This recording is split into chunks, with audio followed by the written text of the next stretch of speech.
আজকে আমি white corner পনির বানাচ্ছি। দেখো এর পনির আছে, এটাতে জিরে, ধনে, হলুদ, একটু কাশ্মীরি লঙ্কা গুঁড়ো গুলে রেখে দিয়েছি।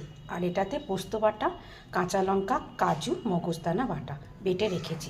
এবার পনিরগুলোকে লাল লাল করে কড়াইতে তেল দিয়েছি। এটা পুরো নিরামিষ পনির, শাহি পনির, হোয়াইট কোরমা এটা বলতে পারো। একটু স্পাইসি কিন্তু খেতে হেভি দুর্দান্ত। এবার তেলটা গরম হলে এর মধ্যে পনিরটা ভেজে তুলে রাখবো। এটা ভেজে তুলে রেখেছি। আর কড়াতে তেল আছে, এটাতে এই সাদা মশলাটা দিয়ে দেবো।